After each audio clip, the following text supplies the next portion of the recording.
Okay, good afternoon everyone, and thanks for taking the time to join today's webinar with Diligent and the Directors College. We're going to be covering the topic of effective board meetings, do's and don'ts for board members and executives. And my name is Richard Harrison. I'm a Senior Vice President here at Diligent. I'm joined today by Marvin Ryder, Professor at McMaster University and faculty member of the Directors College. Marvin's an extremely experienced director, currently serving as the Vice Chair of the Hamilton Health Sciences Research Institute. He's got a lot of great advice for board meeting preparation and execution. Before we start today, a couple of just quick housekeeping items. Today's webinar should last about 30 minutes. It could go 2-3 minutes over. We'll try and keep it as close to 30 minutes as for everyone as possible. It will be recorded and a replay will be sent out to all registrants shortly after the session. But please feel free to share the replay with your colleagues.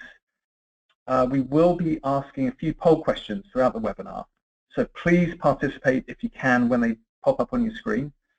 The first one's just a couple of minutes into this. And also feel free to ask your questions at any time by utilizing the questions pane in the GoToWebinar panel. I'll be keeping an eye on that.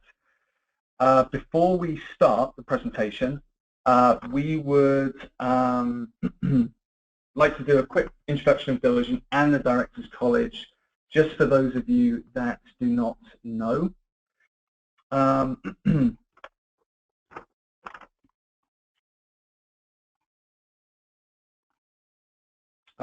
I'll start with a little bit on Diligent. So we've been providing board portal technology for the last 15 years or so. We've helped over 4,500 companies consisting of 140,000 board members globally in making the transition to digital communication and collaboration technology. We're very successful in what we do. We have over a 99% client retention rate to prove it. We're really proud of that.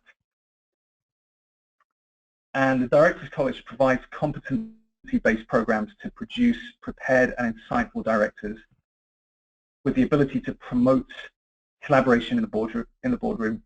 The Chartered Director Program is Canada's original university accredited director development program.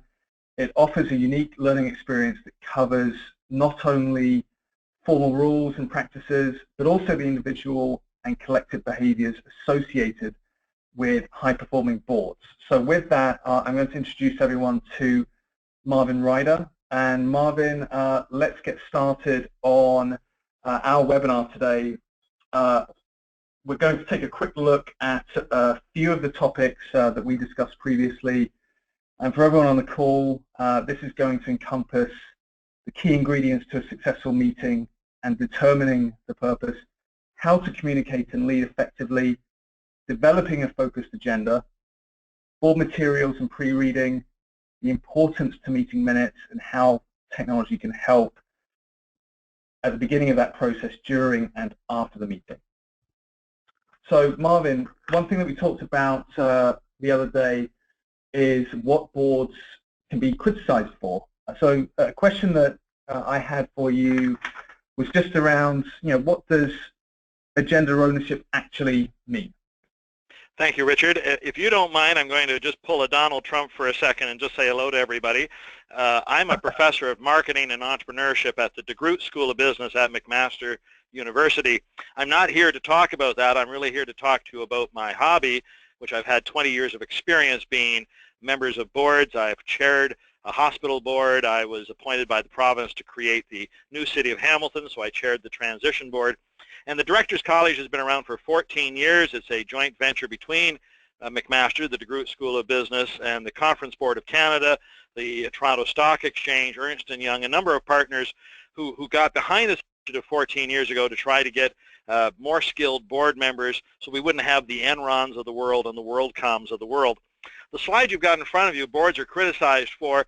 Really, the starting point there is to understand that I've never heard of a board that considers itself effective that has ineffective meetings, or vice versa.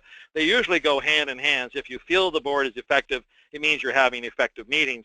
And just underneath that, we've got a few key ingredients to have effective meetings. One that I'll highlight there before I get to your answer, and I haven't forgotten your question, is this idea of shared mission. One of the things that worries me very much is when you have constituency-based boards and people feel they're there to only represent a certain constituency's interests. Once you're appointed to the board, it is very important to have an orientation session to let people know that whatever their affiliation is, they have to put that on the back burner, and at the board meetings, they're really doing what's best for the organization or the company, whatever it happens to be. Where boards get criticized in their meetings, and you've identified one of the big ones, is lack of agenda ownership, meaning that for some reason boards feel that they are the slave of management, that they are there to do management's bidding. I heard a chair of a police board once say that her mission as chair of the police board was to get the police chief whatever he or she wanted. And I would object to that very much. That is not your mission. Your mission is to make sure the police force is meeting the needs of the community. That may be getting the police chief what he or she wants, but it may also be arguing with the police chief over that. You are not the slave of management. That gets us to the bottom two bullets, director acquiescence or passive behavior. The board is not a rubber stamp. The board is there to ask questions, to get what we like to call reasonable assurance on the directions being proposed by management. Never 100% guarantee, never the same understanding that management would have, but to gain that reasonable assurance. If you sit there and don't say anything, if you never challenge management, you're really not fulfilling your mission as a board member. Thanks, Marvin. So what's the impact of that sort of behavior, do you think, on the board's ability to provide effective oversight to management? Right. So, and we popped up the next slide here. A lot of this comes to a combination of these 5 factors. Does the board have the right information in front of it to make a reasonable decision? Does it realize it has the authority? Does it feel it has the courage to make decisions given the information in front of it? We talked about some other meeting ingredients. How often should a board meet? I served on the board of a credit union that met quarterly until we were approached with a merger opportunity, and at one point we began to meet every week. You have to change this depending upon the volume of material and the kinds of decisions that are coming in front of a board. What is the motivation? Do we all understand why we're there, and are we properly motivated, and do we have the knowledge? On the side of that slide, I've given you a couple of performance tips, and I'd like to point them both out. First is a skilled board chair. I used to say a strong board chair, and people mistook that for being an authoritarian chair. I'm not asking that at all. A skilled board chair is very concerned about the dynamics of a meeting, making sure that everyone is contributing, that everyone is prepared, that we're getting the very best from everybody, and at times, a bit of a traffic cop as well. That is a skill, and therefore I'm really worried when I meet boards that say, well, it's Bill's turn to be the chair, or Susan's turn, or Syed's turn to be the chair. You don't just pass it around because it's your turn. You really want to select an appropriately skilled board member to be chair. And then the second performance tips really leads us to our first poll question here, a board evaluation. I believe that boards and committees should be evaluated on their effectiveness. So the question for the people in the audience is, how often do you do board or committee evaluations? And note, I'm talking about the effectiveness of the board or committee, not a meeting evaluation. That's a different kind of a thing. But how often do you do an evaluation of the full board or its standing committees?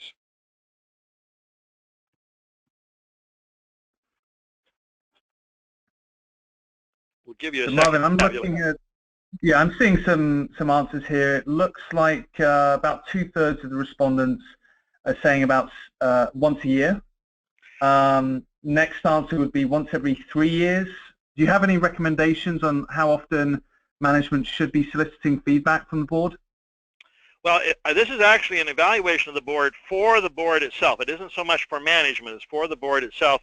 And I would argue once a year is a nice number to have here, or a nice frequency to have. If you do it too frequently, I think the instrument you're using to collect the feedback begins to wear out, and people say, what did I write down last time? And they just write it down again and again.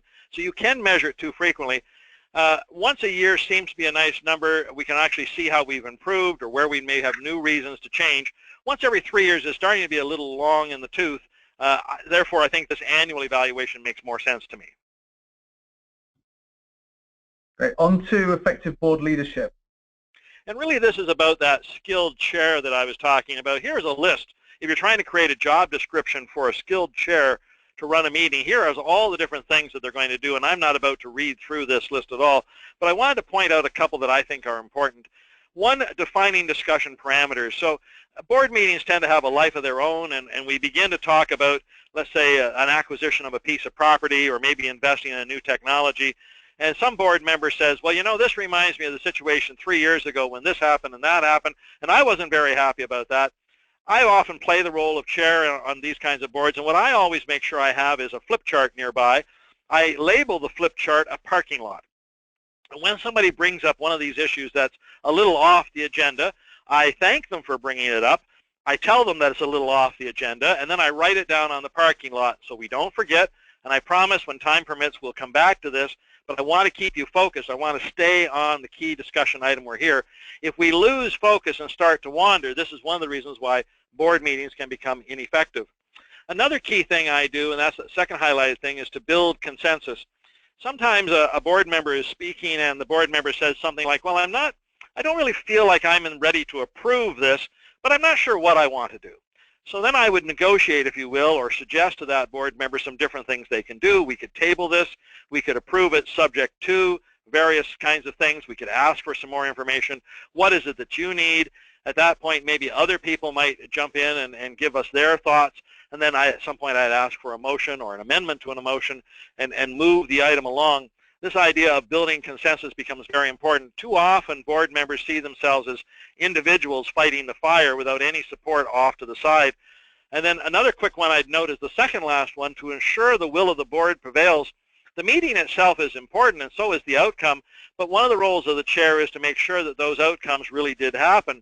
When I'm doing an agenda review for the next meeting, I'll often have the last meeting's minutes in front of me and say, now what happened to item 3? Did you actually buy that piece of property? Did you make that investment? I think the board needs an update. They really need to know what's going on. On the right-hand side of that slide, there's another performance tip, and that's to invest in the board chair for support and development. And if you dare, let me make another plug.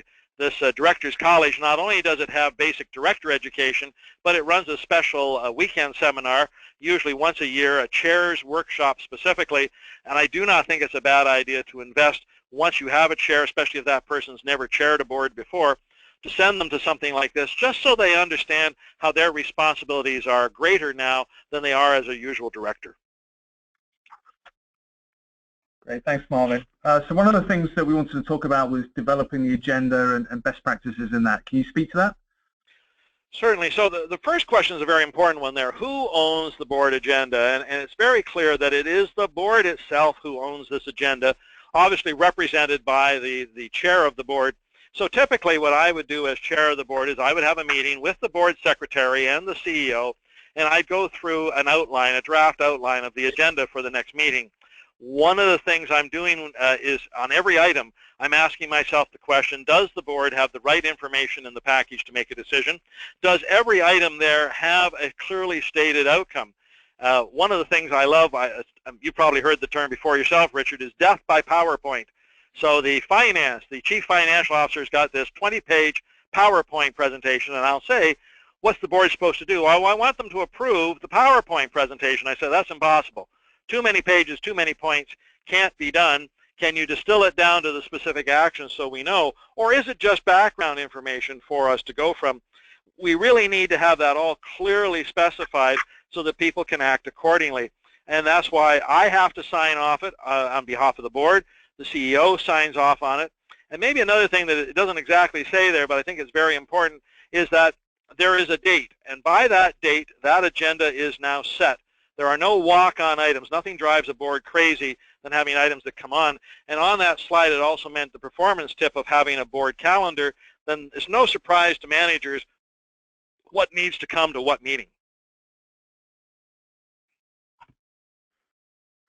So the agenda is being made up of sources from management and issues that are also being brought up by directors. Can you speak a bit to some of your experiences there?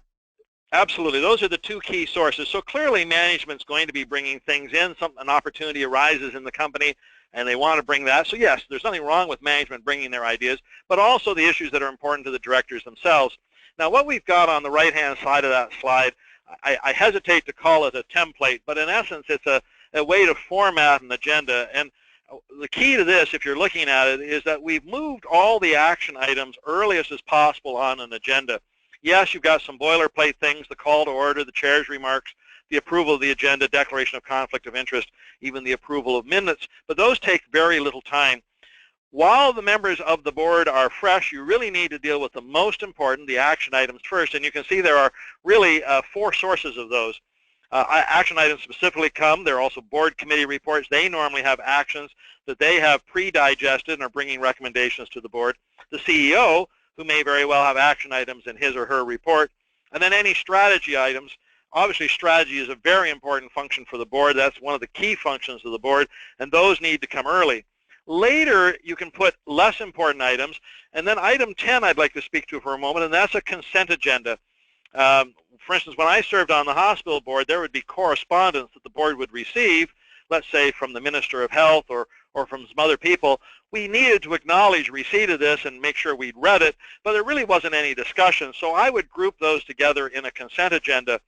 At the start, when you approve the agenda, you ask board members to make sure there is no item in the consent agenda they want to talk about. I would actually describe it as an omnibus motion to receive all the items in the consent agenda.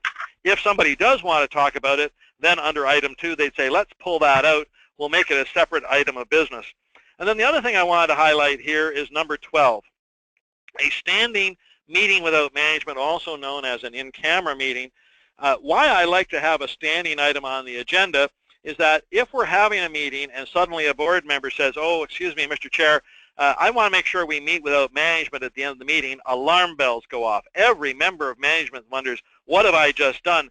And in fact, they may not have done anything at all. Something may have just occurred to that board member. By having a standing item on the agenda, a meeting without management, it doesn't alarm anybody. It's no surprise. And that leads us to another poll question. It does. Just before we cover this, Marvin, I was wondering, when do you recommend, or how do you recommend a director communicate issues that are important to them? Is the best time to do that at the previous meeting? Is it prior to the next meeting by emailing the board secretary? What's the best way to do that? Right.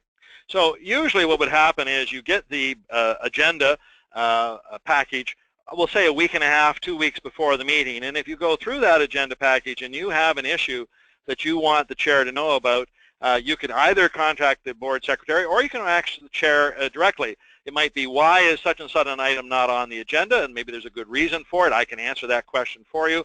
Or maybe we forgot, or maybe we need to do something. If it requires us to have a meeting without management, we can do that right at the beginning. Or I can even ask you, and you might say, no, leave it till the end. Let's talk about it there.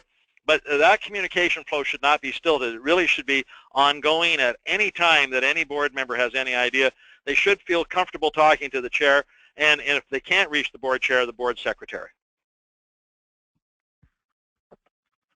All right, perfect.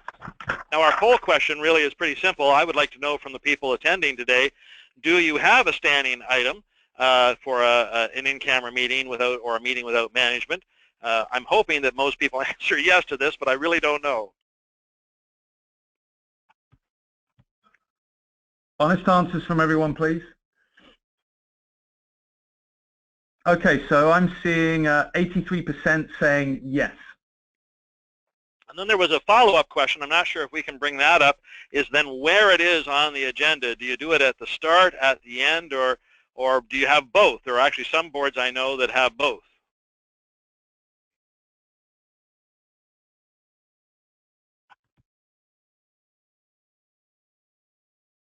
I'm waiting to see if we've got this question lined up.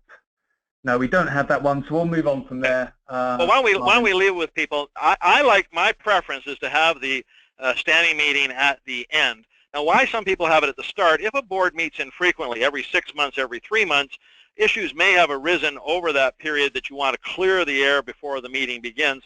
And in fact, that's then why some people even go to the point of having 2 places with a standing meeting. If you need it, you can have one at the beginning. If you need it, you can have one at the end. And I want to repeat that, if you need it. Just because you have something on the agenda does not mean you use it. And when we would normally get to this on agenda, if I'm chairing the meeting, I would confirm, do we need to have this meeting? If the answer is no, we just move right on along.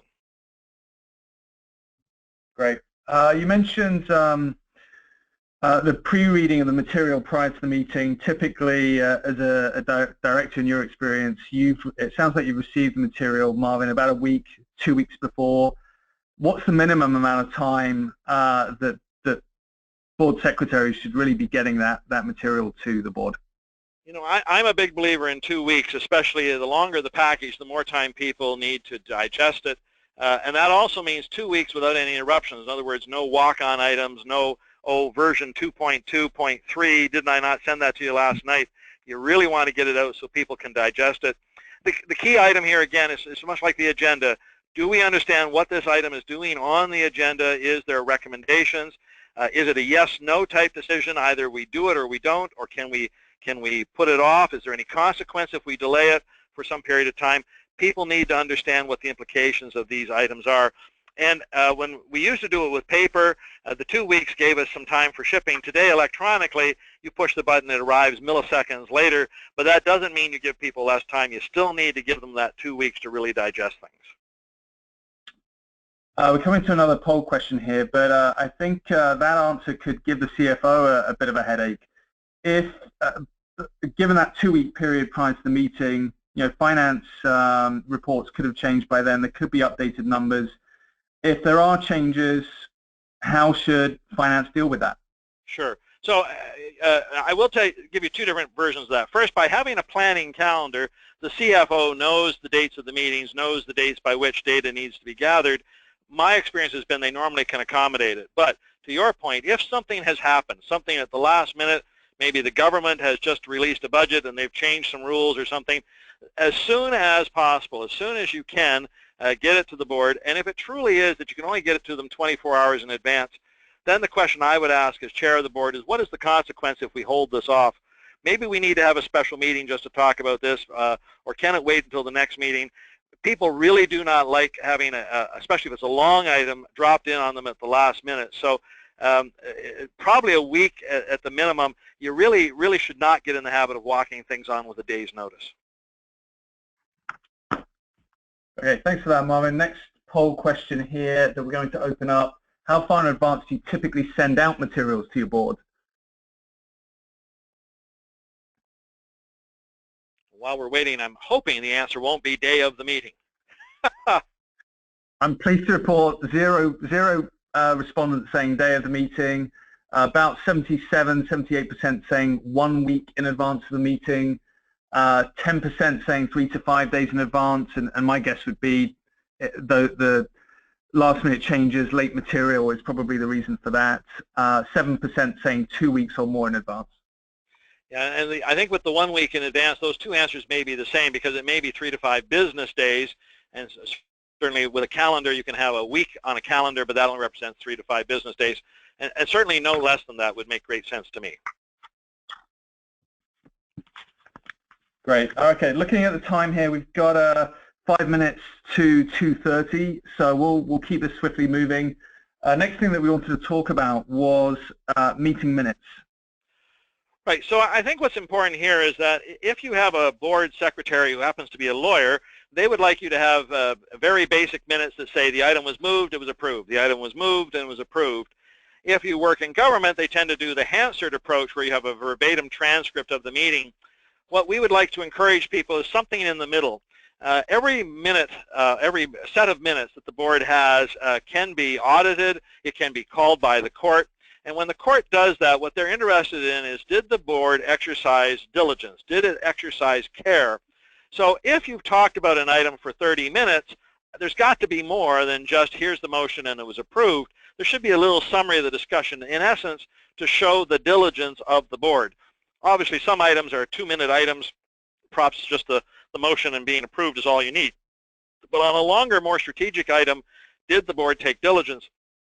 And I share this with you. There have been court cases where the court has subpoenaed the minutes, looked at them, and said, I don't see how this board could have exercised any diligence at all. And board members say, well, you don't understand, Your Honor. We talked about this for an hour. He says, but your minutes have 2 lines in there. How did you actually represent that? So that's what you need.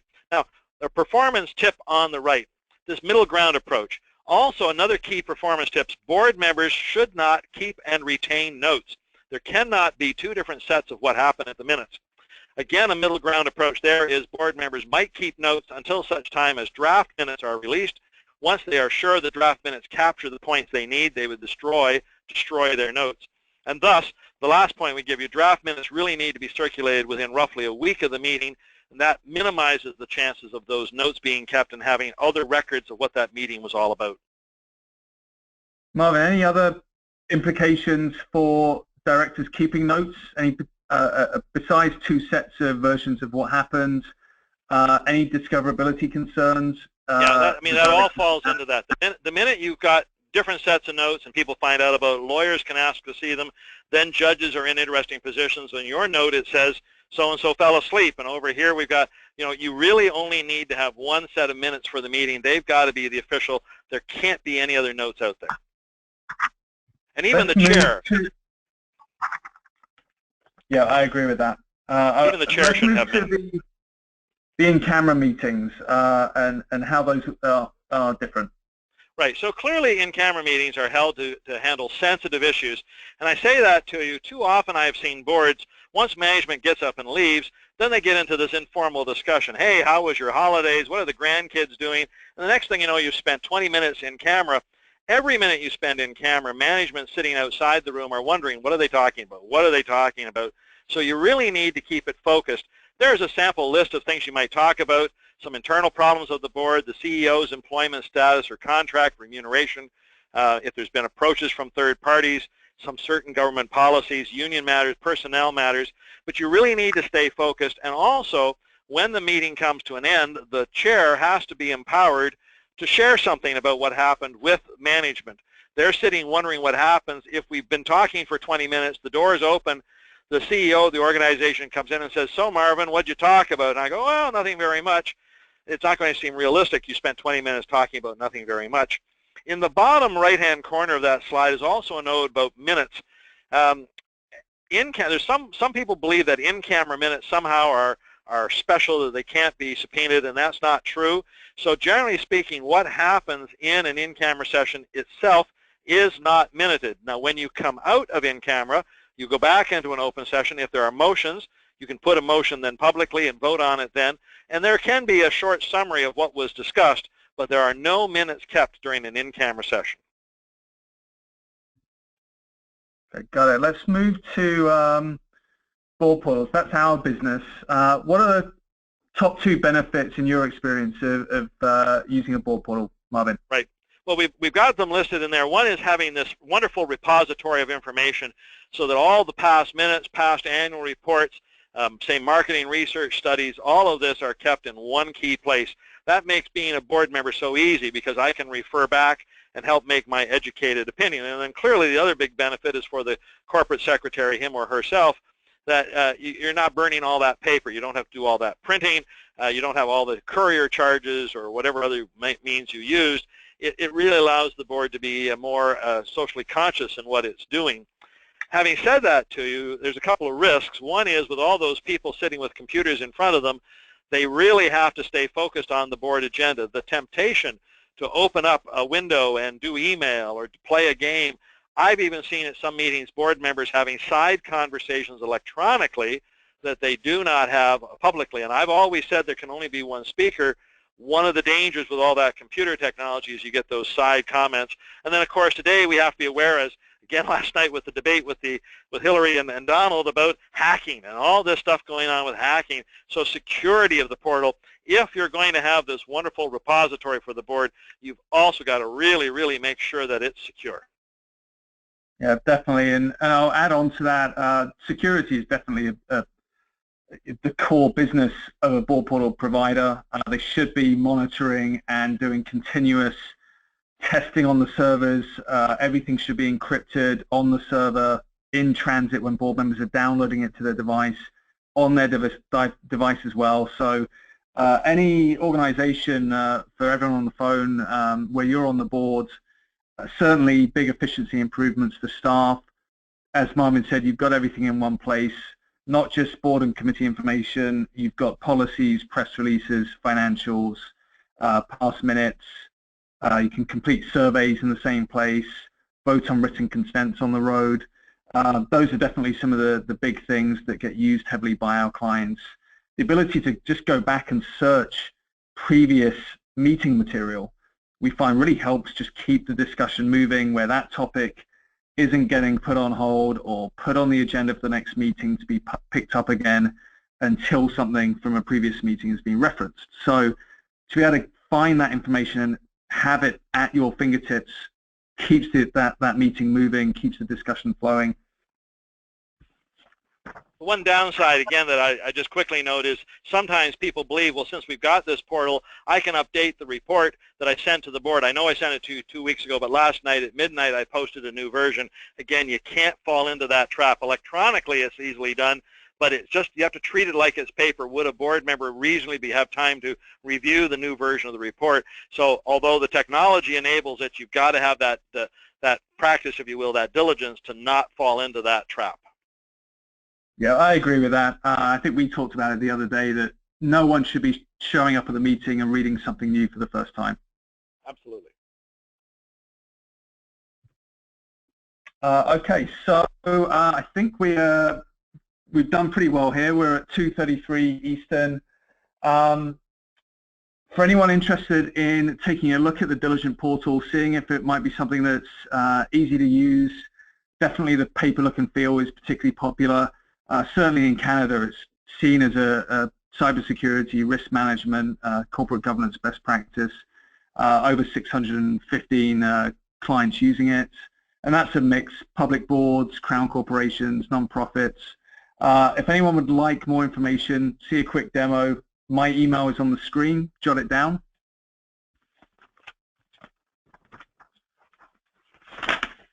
And we have come to the end of the presentation. So Mona, what I'd like to do is just see if we have any outstanding questions here. I think right now I'm not seeing any that we haven't already answered. So I think we are good to end today's webinar. Any final thoughts? Well, just as you're looking at that last page, obviously you're Richard Harrison. I'm not Paul Forg, but Paul is the Managing Director of the Directors College. Just like you could contact Richard for more information about the Diligent portal, Paul would be happy to share some information about the Directors College program. You do 5 modules, the last of which is a very behavioral simulation model where we simulate some meetings and we give people feedback. There's a challenge test at the end and people can get a chartered director designation. We have many corporations that are putting all of their board members through this program, and we've been very pleased to do this and have been doing it for 14 years. He can answer questions that way. I teach at the university. I'm easily found. If you've got any follow-up questions, I'd be happy to answer an email directed to me, just mryder at McMaster University. And otherwise, it's been a pleasure to share this with you today. Thanks very much, Marvin. On behalf of everyone at Diligent, and so I'm sure I can speak for everyone on the phone, thanks so much for sharing your insight with us today. I think everyone's found it particularly insightful, and I think we'll be doing another one of these soon. Thank you. Thanks, everyone. Have a great afternoon.